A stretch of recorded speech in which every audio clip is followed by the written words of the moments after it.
महाराष्ट्रामध्ये एकनाथ शिंदे, फडणवीस, अजितदादा पवारांचं सरकार आल्यानंतर रश्मी शुक्लांना या ठिकाणी DGP म्हणून पोस्टिंग मिळेल हे अपेक्षित होतं.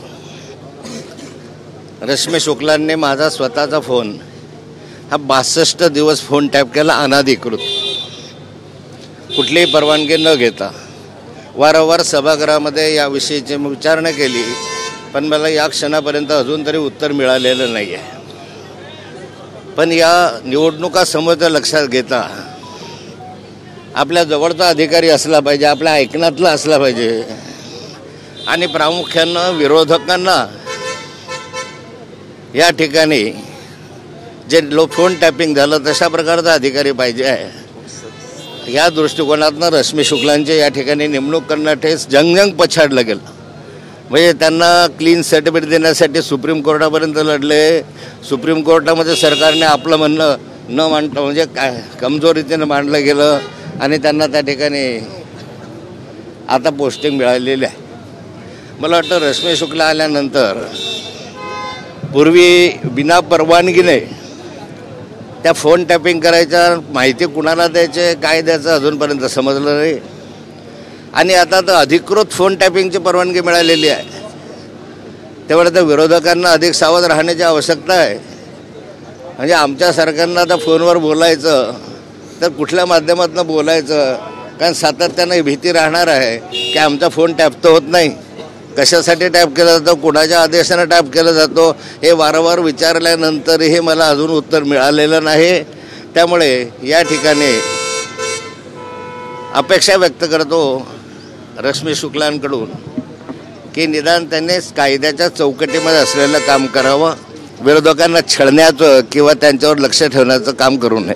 एक महत्त्वाचं या सगळ्यामध्ये गृहमंत्र्यांचा रोल तुम्हाला काय वाटतो? कारण ह्याच्यात तुम्ही म्हटलं होतं की त्यांचे भाऊ आहेत अशा संदर्भाचं वक्तव्य तुम्ही केलेलं होतं. माननीय देवेंद्र फडणवीसांना रश्मी शुक्ला यांनी रक्षाबंधनाच्या दिवशी राखी बांधली. तसे अनेक जण रक्षाबंधनाच्या दिवशी राखी बांधतात, त्यामुळे मानलेले बहीण म्हणून देवेंद्र फडणवीस आपल्या रश्मी शुक्लांची ओळख आहे. आता हे स्वाभाविक असतं की सत्तेमध्ये असताना असे अनेक अधिकारी येतात, अनेक व्यक्ती येतात की ते त्या ठिकाणी अशा स्वरूपाचं रक्षाबंधनाचं वगैरे काम करत असतात. परंतु हे नातं तंतोतंत पाळणं आणि त्यांना मदत करण्याचं काम म्हणजे रक्षाबंधन म्हणजे बहिणीचं रक्षण करण्याचं काम आता देवेंद्रजींनी या माध्यमातून केलेलं आहे. एका बाजूला रक्षाबंधनाची ही भेट आहे. चला भाषणामध्ये जितेंद्र आव्हाड यांना वडिलकीच्या नात्याने सल्ला देत होते की राम हा मांसाहारी नाही आहे. त्यांचं कालचं वक्तव्य वादग्रस्त झालेलं होतं, त्यावरून रोहित पवार यांनी देखील आपली भूमिका मांडलेली होती. त्याला जितेंद्र आव्हाड यांनी सांगितलं की ते पहिल्या टर्मचे आमदार आहेत, त्यांना कळत नाही, ते अबुधाबीवरून बोलतात, त्यांना सोपं आहे. एका पक्षामध्ये दोन नेत्यांमध्ये ही सगळी भांडणं सुरू आहेत. आता भांडणाचा विषय नाही. मी माझ्या भाषणामध्ये सांगितलं की भगवान श्रीराम मावर आमची श्रद्धा आहे. भगवान श्रीराम हा आमचा आत्मा आहे. आमच्या रोमारोमामध्ये भगवान श्रीराम भिनलेले आहे आणि एका प्रकारे लाखो लोकांची श्रद्धा ज्या ठिकाणी जे श्रद्धास्थान आहे त्याच्याविषयी बोलताना सावध भूमिका घ्यायला पाहिजे होती. अशा स्वरूपाचं वक्तव्य करणं म्हणजे अनेक लोकांच्या भावना दुखवण्यासारखं असतं आणि निवडणुका समोर लक्षात घेताना विरोधकांच्या हातामध्ये अशा स्वरूपाचं शस्त्र देणं हे योग्य नाही. त्यामुळे वडिलकीच्या नात्यानं मी जितेंद्र आव्हाडांना सल्ला दिला की या प्रसंगी अशा स्वरूपाचं वक्तव्य करणं टाळणं योग्य होईल, कारण हा विषय त्यांचा व्यक्तिगत असू शकतो पण पार्टीची ही भूमिका नाही. परंतु रोहित पवार यांनी जे ट्विट केलेलं आहे त्यावरती जितेंद्र आव्हाडांनी प्रत्युत्तर केलं. खरं तर तुमच्या पक्षामध्ये या सगळ्या वक्तव्यावरतून मतभिन्नता आढळते, तुम्ही देखील त्याच्या विरोधातलं मत मांडलं. दुसरीकडे रोहित पवार विरुद्ध जितेंद्र आव्हाड असा कुठेतरी संघर्ष पाहायला मिळतो. असा कुठलाही संघर्ष रोहित पवार किंवा जितेंद्र आव्हाडांमध्ये मला वाटला नाही. किंवा मी जो सल्ला दिला आहे तो वडिलकीच्या नात्यानं दिला आहे की अशा स्वरूपाचं वक्तव्य टाळलं तर अधिक सोयीचं आहे. भगवान श्रीराम हा काही एकट्या भाजपचा नाही, एकट्या विश्व हिंदू परिषदेचा नाही, तर सर्वसामान्य माणसाचा, सर्व पक्षांचा, सर्व राजकारण्यांचा, सर्व समाजकारण्यांचा आणि प्रत्येक व्यक्तीच्या मनामनामध्ये तो आहे. प्रत्येकाची श्रद्धा भगवान श्रीरामावर आहे. त्यामुळे कुणाच्या भावनांना ठेच लागेल अशा स्वरूपाचं वक्तव्य करू नये. रावेर मतदारसंघावरती काँग्रेस दावा करते आणि नाना पटोले म्हणतात की खडसे कुठेतरी हातताई पण करतायत. हे बघा, रावेर मतदारसंघावर काँग्रेसनं दावा करणं काही चुकीचं आहे असं मला वाटत नाही. 30 वर्ष झाले काँग्रेस त्या ठिकाणी 9 निवडणुका आतापर्यंत लढलेल्या आहे. त्यामुळे काँग्रेसला स्वाभाविकपणे असं वाटतं की आम्हाला हा मतदारसंघ मिळाला पाहिजे. पण 9 वेळांनी 10 वेळा लढल्यात, 10 वेळा निवडणुका लढवल्या. या 10च्या 10 वेळा काँग्रेस त्या ठिकाणी फार मोठ्या मताधिक्यानं पराभूत झाली. म्हणजे 3 लाखानं, 4 लाखानं, 2.5 लाखानं असे पराभूत झाले. आणि त्यामुळे आमचं म्हणणं असं आहे की तुम्ही 10 वेळा त्या मतदारसंघात पराभूत झालात आणि ते मोठ्या फरकानं झालात. जर 50-60 हजार 1 लाखाच्या आत 40 हजाराच्या आत झाले असते तर ठीक आहे. तर एक वेळ मतदारसंघ बदलवून बघा, चेंज करून बघा. 10 वेळा तुम्ही बसले, निवडून येण्यासाठी तुम्ही मेहनत केली, पण दुर्दैवाने निवडून येऊ शकले नाही.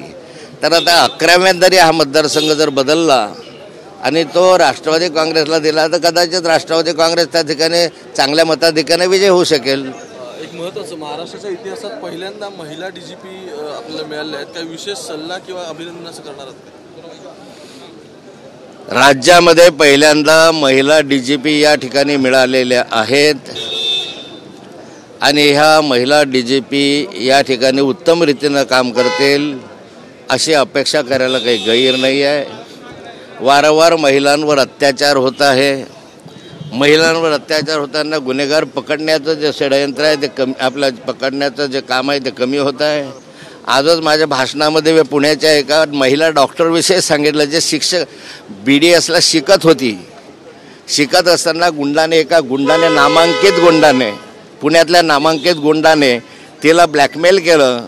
ब्लॅकमेल करून तिला जबरदस्ती ओढून दिले, तिच्याशी जबरदस्ती लग्न लावलं, तर नाटक केलं आणि त्या ठिकाणी तिच्यावर बलात्कार करण्याचा प्रयत्न केला. आज 3.5 महिने झाले ती महिला रडते आहे, ती मुलगी रडते आहे. तिला आता शेवटी ती म्हणा, तिने मध्ये एक 8-10 दिवसापूर्वी आत्महत्या करण्याचा प्रयत्न केला. आणि तिचे जे कुटुंबीय आहे ते कुटुंबीय CPंना भेटायला गेले. CPंनी सांगितलं ॲडिशनल CP पोकळेंना भेटा. पोकळेंना भेटले तर पोकळे म्हणाले त्यांनी त्या फार चांगली वागणूक त्या कुटुंबाला दिली नाही. त्या पोलीस इन्स्पेक्टरला भेटले, ते म्हणजे तपास सुरू आहे. असा महिलांवर अत्याचाराचं प्रमाण या ठिकाणी वाढत आहे. हा विषय महाराष्ट्राच्या विधान परिषदेमध्ये बोललो होतो फडणवीस साहेब असताना, पण तरीही कारवाई झाली नाही. याचा अर्थ या राज्यामध्ये महिला सुरक्षित नाही आहे. आता मला वाटतं की आता रश्मी शुक्लांनी आज या ठिकाणी चार्ज घेतलेला आहे, तर किमान महिला सुरक्षिततेकडे लक्ष द्यावं.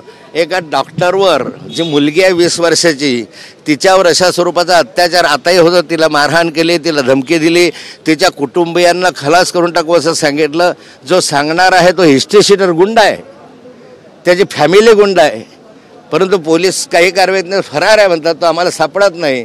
आणि तो जामीनसाठी फिरतो आहे. त्या ठिकाणी त्याचा सेशन कोर्टातला जामीन फेटाळला, हायकोर्टामध्ये गेला, हायकोर्टात जामीन फेटाळला. तो तिथे हजर असतो पण पोलिसांना तो दिसत नाही. म्हणजे पुण्याचे पोलीस करतात काय? कोयता गँग होते, हे गँग होते, दिवसा ढवड्या कोयता गँग तिकडे धुमाकूळ घालते. पुण्याचे पोलीस आपल्या CP काय करतात, ॲडिशनल CP काय करतात? म्हणजे आता गृह खातं जे आहेत ते फक्त गृहमंत्र्यांच्या सूचनेनुसार वागण्याला धरायला आहे.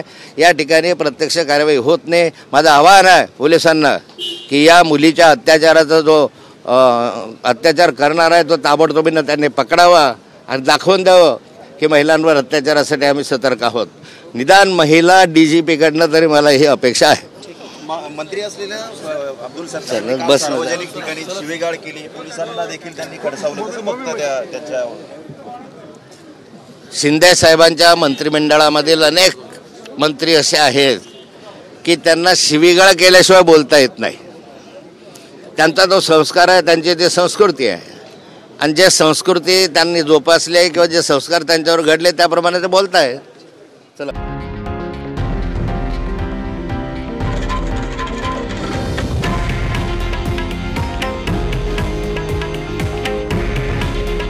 हे आहे देशातील नंबर 1 न्यूज नेटवर्क आणि आपण पाहत आहात TV9 मराठी. काळजी तुमची, हित महाराष्ट्राचं.